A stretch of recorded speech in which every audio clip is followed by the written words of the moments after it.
और वो picture release होने से पहले क्या रिलीज होती है? ट्रेलर। तो होता है ट्रेलर। क्या था? ट्रेलर। पिक्चर तो अभी बाकी है। अब एक चीज समझे, देखो सबसे पहले एसी सर्किट जिसमें कौन है? एसी सर्किट जिसमें कौन है? एसी सर्किट जिसमें कौन है? ये तीन मामले हैं, तीन मामलों को एकदम बिल्कुल परफेक्ट सेट करेंगे, उसके बाद आगे बढ़ेंगे। ये कल 3 करवाए थे मैंने, आज फिर करवाता हूँ, जरा ध्यान से देखना। जी, लेसन मैंने यहाँ से स्टार्ट किया, लेसन किसी और जगह से चालू हुआ है। 5 डेरिवेशन के पहले और हैं, पर वो मैंने अभी लीव करवाए हैं क्योंकि उसमें से कुछ कट गए हैं, कुछ नहीं कटे हैं। चेक करेंगे क्या इस बार सिलेबस में, क्या नहीं है, उसके बाद बाकी ये तो है। ठीक। एसी सर्किट जिसमें क्या है? तो जरा ध्यान से सुनना। एसी सर्किट जिसमें आर है तो मैं एक डायग्राम बनाऊंगा। डायग्राम को ऐसे देखना है जैसे कि आपकी आंखें स्कैनर हो। Yes sir.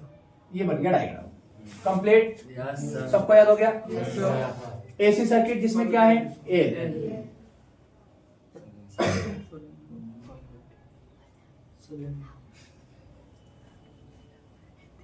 Complete. Yes sir. ये हो गया कौन? एल। एसी सर्किट जिसमें क्या हो? सी, कैपेसिटर। कंप्लीट। Yes sir. ये तीनों डायग्राम आपके कंप्लीट हो गए। एक डायग्राम कंप्लीट हुआ। एक V बराबर V बराबर V बराबर एक चीज ध्यान है, ये सी यहाँ ना उठ के कहाँ आएगा? ये एल यहाँ उठ के कहाँ आएगा? और ये आर यहाँ से उठ के कहाँ जाएगा? जो थोबड़ा है इसका, उसके पास।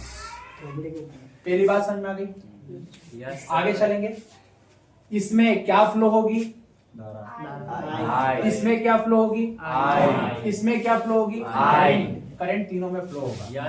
क्यों करंट फ्लो होगा? क्योंकि अपने क्या लगाया है? AC voltage. AC voltage apply करेंगे तो करंट फ्लो होगा, इसमें भी और इसमें भी। Got it? Yes sir. बेटा दर्द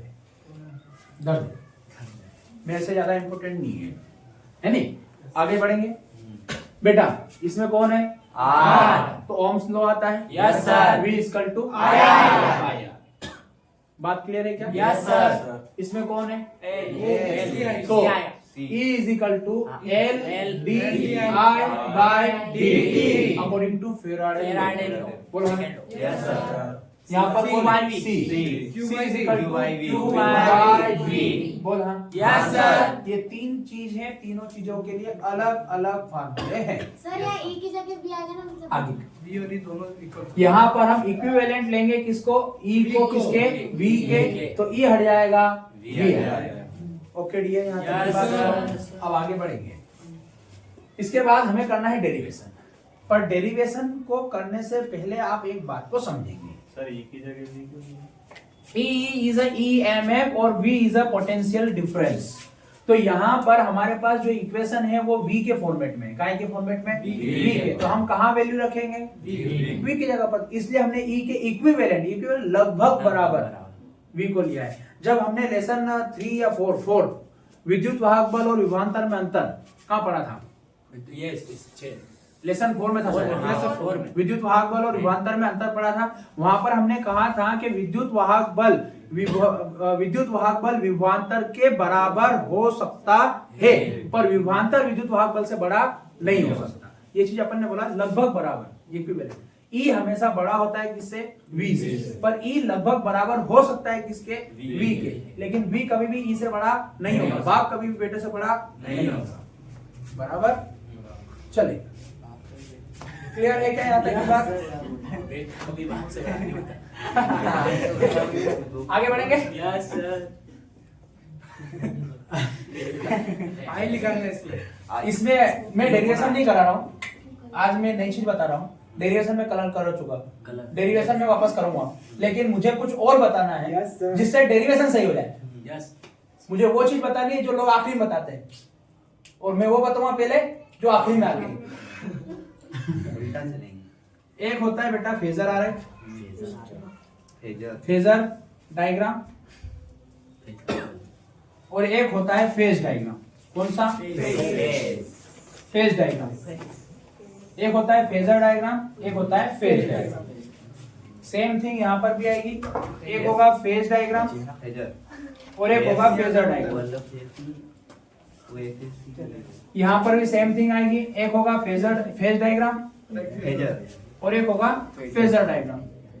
फेजर में जे है कि ए से एक बार स्पेलिंग चेक कर लेना बेटा, ध्यान से टकटकी लगाते देखते यही है फेजर आरेख, फेज आरेख, कला आरेख इसको हिंदी में बोलते हैं। इसका नाम कला आरेख है। क्या बोलते हैं इसको? कला आरेख। इसका नाम क्या है? फेजर आरेख। क्या नाम है? फेजर आरेख। अब मत पूछना, यस सर। वो दोनों लिखे हुए हैं। यहाँ भी लिखा हुआ है हिंदी में, यहाँ भी लिखा है हिंदी में, यहाँ भी लिखा है हिंदी में, यहाँ भी लिखा हुआ है हिंदी में। जिसको नहीं दिख रही है आंख लेके आओ, आलू मत लाओ। समझ में आ गया? हाँ, आगे बढ़ेंगे। फेज डायग्राम बनाने का तरीका समझ लेंगे आप।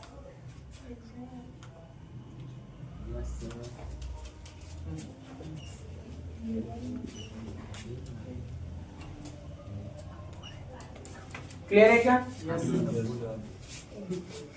इसमें और इसमें अंतर सिर्फ इतना सा है। यस इसमें और इसमें अंतर सिर्फ इतना सा है। इसमें और इसमें अंतर सिर्फ इतना सा है। ये और ये में क्या लफड़ा? तो यहाँ आता है फाइव। ये और ये में क्या लफड़ा? तो यहाँ होता है फाइव। ये और ये में क्या लफड़ा? यहाँ होता है फाइव। एंगल, फेज डिफरेंस, ठीक? Yes sir. इसमें वोल्टेज और करंट दोनों सेम फेज में होते हैं, एक ही फेज में होते हैं। फेज मतलब बताऊंगा क्या। हम यहां पर जो ये है उसके हिसाब से मामला यहां पर बनेगा, V और I। खत्म हो गया। क्लियर? Yes sir. अगर आप पिक वैल्यू ले रहे हैं तो पिक वैल्यू लेंगे। Yes sir. खत्म। डेरिवेशन पूरा करेंगे इसका। V की वैल्यू डालो, V0 sign omega T I R। किसकी वैल्यू फाइंड करते हैं? I की। R को नीचे ले जाओ, V0 upon R sine omega t equal to I कुछ I0 sine omega t equal to I। बहु बेटी के लक्षण से लिख लो, I बराबर I0 साइन ओमेगा टी। पूरा ठोक के आओ, कोई नंबर नहीं कटेगा। खत्म। और शुरुआत पहले डायग्राम, ये फिर करना है, उसके बाद बनाने हैं फेज डायग्राम और फेजर डायग्राम। पर ये है क्या, ये अभी समझ में नहीं है। सब्र, सब्र का फल आगे बढ़ेंगे। Yes sir. ये है इंडक्टर। इंडक्टर मतलब प्रेरकत्व, और प्रेरकत्व बनना है कोइल से। कहां से? कोइल से। और कोइल आई थी लेसन 4 में। लेसन 4 वहां से कोइल चलती है। लेसन 4 में ओरेस्टेड कहता है करंट फ्लो करवाओ, मैग्नेटिक फील्ड यूज होगी। वहां से सीख लेके आया लेसन 6। लेसन 6 कहता है फेराडे कहता है कि मैग्नेटिक फील्ड में चेंज करवाओ तो ईएमएफ प्रोड्यूस होता है। बोलो हाँ। उससे सीख लेके आया लेंज लो। लेंज लो यूं कहता है कि करंट उसी चीज का अपोज करता है जिसकी वजह से खुद उत्पन्न हुआ है। बोलो हाँ। अब जरा ध्यान से सुनना, घर का भेदी लंकड़ है। आपने अप्लाई कर दिया क्या? वोल्टेज। वोल्टेज का काम था करंट फ्लो करवाना। करंट गया काय में? कोइल में करंट जैसे ही गया, अकॉर्डिंग टू लेंज लो, प्रेरित एक और इसी के अंदर क्या होगी? करंट उत्पन्न होगा, जिसमें डायरेक्शन इसकी इस करंट के क्या होगी? अपोजिट होगी। दोनों लड़ेंगे। तू आगे मत जा, ये की जाऊंगा, ये की मत जा, ये की जाऊंगा। लड़े भिड़े हुई, जब तक फ्लक्स में चेंज आया तब तक लड़े चली। धीरे धीरे ये खत्म हो गया। लेंज लो यहाँ पर ड्रॉप हो गया। मतलब जो प्रेरित धारा थी वो थोड़ी देर बाद क्या हो जाती है? खत्म हो जाती है, क्योंकि क्या हो जाता है? चेंजिंग फ्लक्स खत्म हो जाता है। ये अपनी पीक वैल्यू पर पहुंच जाती है जब तक। आया? Yes sir. तो लड़ाई हो रही थी किसकी? आई की आई से। मेरे फेस पे कर दो उसको। आई की आई से, आई की आई से। तो करंट काय में रह गया? लड़ने में। करंट काय में रह गया? लड़ने में। तो यहाँ पर करंट पीछे होगा, वोल्टेज आगे होगा। इस चीज को ध्यान में पकड़ लो। Yes sir, got it? Yes sir, ठीक है।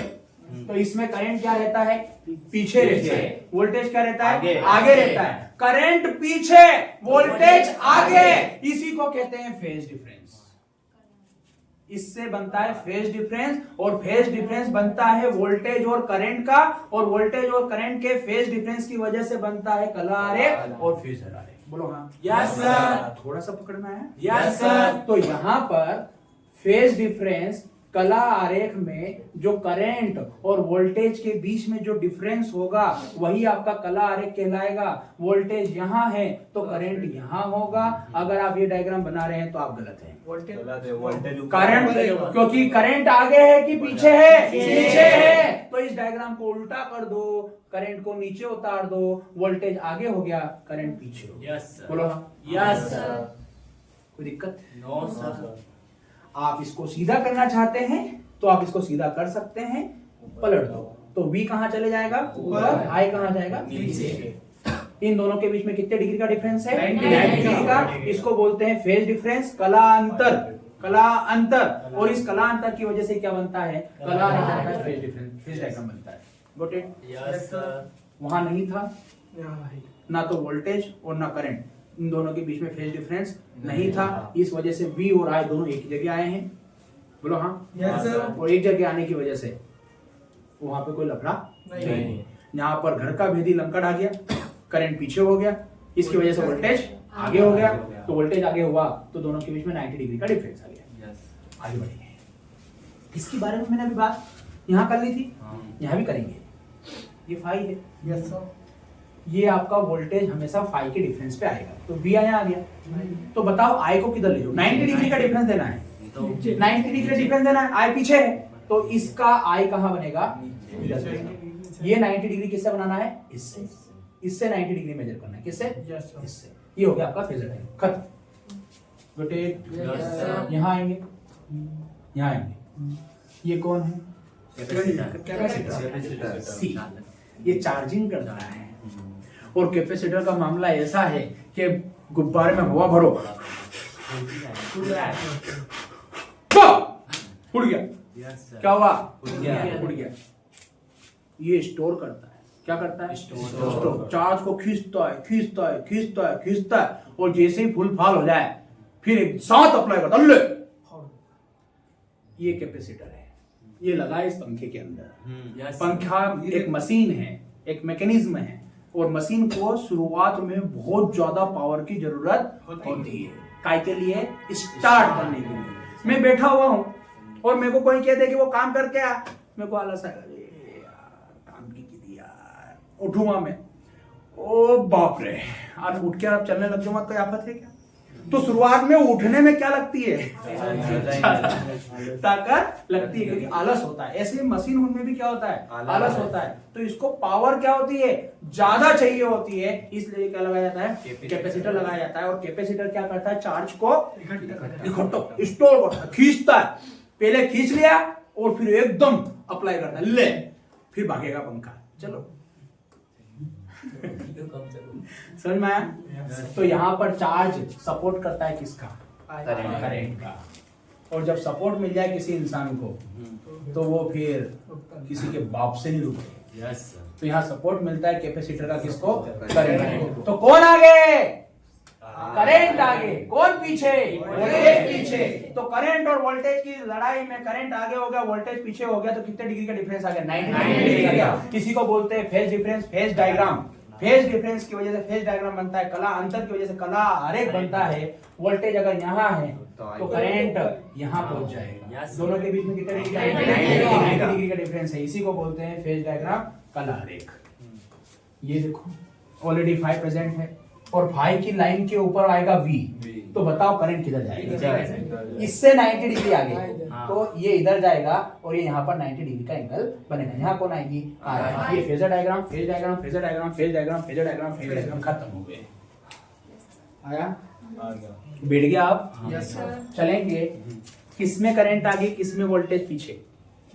करंट किसमें आगे, वोल्टेज पीछे किसमें? इसमें सर, करंट इसमें आगे, इसमें पीछे। अरे इसमें करंट आगे, देखना ढंग से।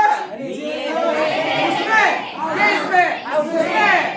मतलब ठीक से समझ रहा था, ठीक से समझ रहा था कि करंट आगे यहाँ है, वोल्टेज यहाँ पीछे है, क्योंकि यहाँ पे करंट का सपोर्टर था और यहाँ करंट का विरोधी था, यहाँ पर लड़ने वाला था। लेंस लो लगा है, लेंस लो लगने की वजह से करंट क्या हो गया है, पीछे हो गया है। इस वजह से यहाँ करंट क्या रहेगा, पीछे, वोल्टेज आगे। क्या ये तीन बात याद रही? Yes sir. अगर ये तीन बात आपको याद रही इन तीनों की, कि किसमें क्या होगा, यहाँ पर वोल्टेज और करंट के बीच में फेज डिफरेंस 0 होता है।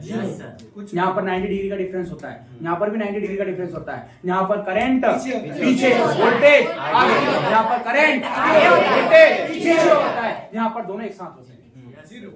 ये बात अगर समझ में आ गई तो बाकी के चार बहुत इजी है, फटाफट ठोकेंगे बाकी को चारों, लेकिन पहले ये समझना जरूरी है। आगे चलेंगे। ये तो डिजाइन हो गया, इसको कर दे, इतनी सी जगह कर दूंगा मैं। जरा देखो कैसे, v बराबर L di by dt, dt को इधर ले आओ, तो v dt बराबर L di। बेटा ये इंटीग्रेशन का सिंबल को कर रहा है, इंगित कर रहा है, समाकलन करेंगे।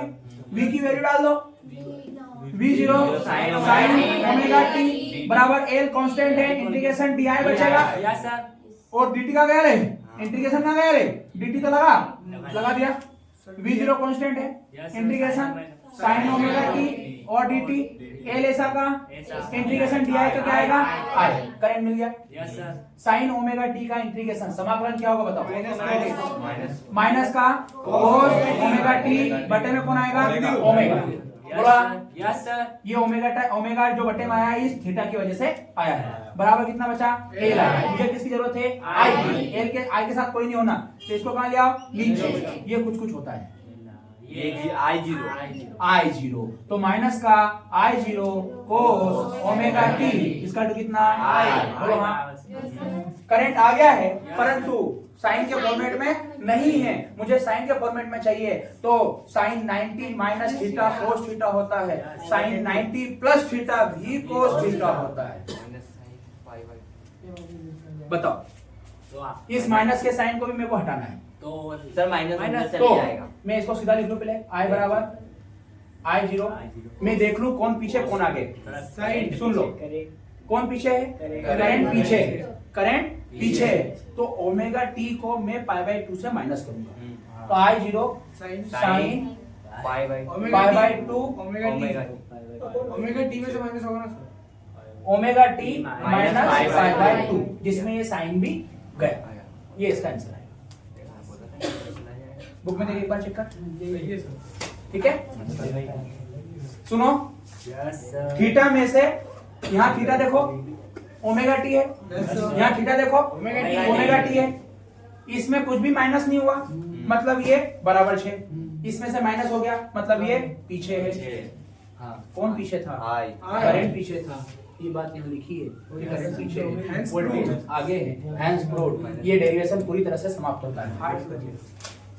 माइनस इसमें आगे ना, pi by 2 minus omega T बनेगा, ये माइनस को अंदर ले जाएंगे तो साइन माइनस का थीटा माइनस साइन थीटा होता है। यहाँ पर आप ज्यादा लफड़ेबाजी नहीं करें, मेरे पास बायो के स्टूडेंट में बैठे हैं इसलिए मैं ज्यादा टेंशन नहीं दूंगा। माइनस का साइन हटा के ये लगा देना, खत्म। और अगर डिटेल में जाऊं तो बताऊं, चलें आगे, इधर बढ़ेंगे, इधर बढ़ेंगे, आर खत्म, एल खत्म, सी को निकालते हैं। इंटीग्रेशन हो गया, डिफरेंशिएशन होगा, करते हैं। C is equal to Q by V। Q का फार्मूला मुझे I चाहिए, I बराबर होता है dQ by dt। ये कहां से आया, लेसन 3 से आया। लेसन 3 यूं कहता है, rate of flow of charge is known as current I बराबर dQ by dt। बोलो हाँ, मेरे पास Q की वैल्यू है, Q की वैल्यू यहाँ से निकालेंगे, CV वैल्यू डालो, तो कितना हो गया, I बराबर d by dt into CV। C constant है, C क्या है, कांस्टेंट है, C को बाहर निकाल लो, V की वैल्यू डाल दो, तो C D by D V zero sine omega T. V zero constant है, बाहर निकाल लो, पीक वैल्यू है, तो C D zero D by D sine omega T. Sine omega T का समाकलन करेंगे, W को कितना आएगा? I C V zero omega cos omega cos omega T. बोलो हाँ। Yes sir. ये कुछ होता है, आई जीरो। क्या होता है? आई जीरो पहले डालो, आई बराबर I zero cos omega T. मेरी करंट आ चुकी पर साइन में चाहिए। हाँ। अब एक चीज ध्यान रखो, कौन आगे? करंट आगे, कौन पीछे? वोल्टेज पीछे। तो आई बराबर I zero sine omega T plus pi by 2। Plus का मतलब आगे है और माइनस का मतलब कहाँ गई? पाछे है। और कुछ भी नहीं है, ना तो प्लस ना माइनस, बराबर है। कहाँ गया? ये रहा। क्लियर? कोई दिक्कत? No sir. ये 3 डेरिवेशन जिसको समझ में आ गए उसको बाकी का 4 अपने आप समझ में यस सर। भागते हुए आएंगे। नितेश भाई ठीक?